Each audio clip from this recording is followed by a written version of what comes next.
Senhor Silvinei, no dia 8 de janeiro, onde ocorreram os atos da Praça dos Três Poderes, nessa data específica, o senhor ocupava algum cargo público? Não, não ocupava. Eu estava aposentado e era a véspera do meu aniversário. O senhor consegue nos informar, senhor Silvinei, quando o senhor foi exonerado do último cargo público ocupado? No dia 21 de dezembro de 2022. O senhor, como gestor público há quase 30 anos, como pessoa física, cidadão, possui conhecimento de alguma manifestação de grande proporção pós-eleições de 2022 em Brasília? Não, nunca tomei conhecimento. Tem a do dia 8 e vi pela televisão, né? Mas... Perfeito. Senhor Vasco, somente com essas perguntas, a gente sepulta toda a narrativa de que o senhor fez parte de um plano inicial de um possível golpe factoide com relação ao dia 8. Inclusive, a sua vinda aqui nada mais foi do que uma tentativa frustrada daqueles que gostariam de levantar uma narrativa para poder colar isso. Só que realmente o tiro saiu completamente pela culatra. Inclusive, essa CPMI, ela tem ferido a nossa Constituição, artigo 58, parágrafo 3º, que diz respeito a apurar fatos determinados. E, portanto, quando nós vemos aqui questionamentos, né, de foco que foge do escopo da investigação, isso precisa ser colocado aqui em xeque de que a Constituição Federal brasileira não está sendo cumprida. Porque os questionamentos aqui, senhor Vasques, por exemplo, foi no seguinte sentido: por que o senhor tinha foto com o Bolsonaro? Se o senhor tinha conhecimentos que a empresa era apoiada por Trump, qual foi as compras de veículos da PRF, o número de mortes em estrada, sobre espião Pegasus. A relatora, com toda a sua imparcialidade, teve a coragem de perguntar se o senhor conhecia a respeito da granada bailarina. Foi colocado aqui um questionamento se a camisa 22 era ou não do Rodinei do Flamengo. Isso chega a ser vexatório para um governo, numa tentativa de elencar uma narrativa, fazer essas perguntas para o senhor.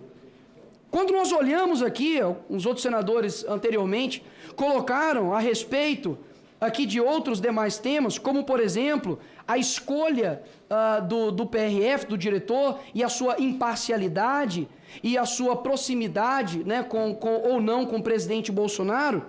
Eu gostaria, isso aqui é um momento especial, eu gostaria, por gentileza, de solicitar à mesa que colocasse a foto do então imparcial novo diretor da PRF, com seu charuto, boné cubano.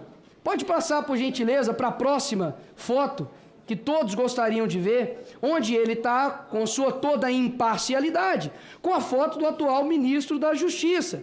Ou seja, os questionamentos que foram colocados aqui, agradeço pela exposição, na verdade devem ser questionados ao novo diretor da PRF, afinal de contas, ele era o diretor daquela data. Portanto, vi aqui também os senadores dizendo a respeito que onde estava a PRF, senhor Vasques, quando, por exemplo, o Bolsonaro andava sem capacete na moto. Aí eu te pergunto, olha só que presente a nova ministra do Lula nos deu hoje.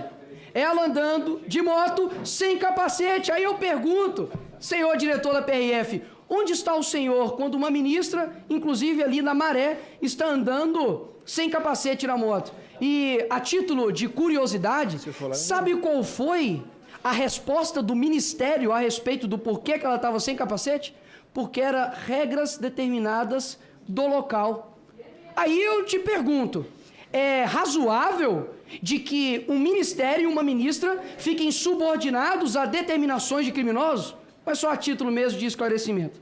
Eu ouvi aqui também dizer, com relação a questionamentos, né, super focados no dia 8, se o senhor utilizava ou não celular em reuniões. Sendo que o Lula, a gente sabe, o senhor eu não sei, mas que o Lula não usa em seus churrascos, isso eu sei. Quando a gente olha a questão aqui de acusações feitas ao senhor, como se o tom fosse além de acusatório, fosse de sentença. Infelizmente, nós temos a relatora que em seu primeiro dia de CPMI disse que foram atos golpistas.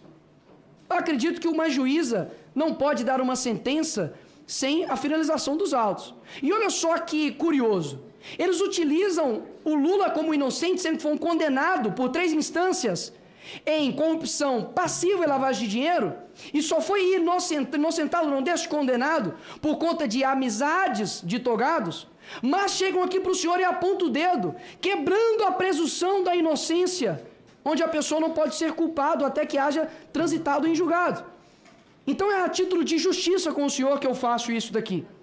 E por fim, um senador que é de aqui de Minas Gerais, mas que pelo visto não conhece de Belo Horizonte, questionou ao senhor do porquê que a PRF não interviu na Avenida Raja Gabalha, onde estavam ali diversas pessoas de verde e amarelo, de forma pacífica, em frente ali ao quartel. Ele não sabe que ali é uma rodovia, uma avenida municipal, portanto a PRF não tem competência para tal. Ou seja, basicamente o senhor veio aqui e respondeu questionamentos a respeito da sua gestão e vida pregressa, o que foge totalmente do escopo dessa CPMI. E por fim, um deputado aqui anteriormente disse que pessoas, e isso aqui é muito grave, vocês vão entender por que é grave. Ele disse que pessoas deixaram de votar por conta da PRF. Contudo, nós temos aqui uma notícia onde o ministro Alexandre de Moraes diz que operações da PRF não impediram eleitores de votar. O senhor deputado, ele já foi embora, mas o senhor deputado está dizendo que o ministro Alexandre de Moraes é um mentiroso? Isso é complicado, isso é muito grave. E por fim, presidente, no começo aqui foi feita uma questão de ordem para poder retirar 2 membros dessa CPMI, André Fernandes, senador Marcos Duval. E eu gostaria aqui de perguntar à senadora Elisiane se a senhora assinou a abertura da CPMI. Não. Senador Randolph, o senhor também assinou? Não. Jandira Fegali também assinou? Não. Pessoas que não assinaram a abertura dessa CPMI, que inclusive trabalharam contra a abertura dessa CPMI, estão requerindo a retirada de deputados e senadores que fizeram de tudo para que fosse investigado. Tomem vergonha na cara.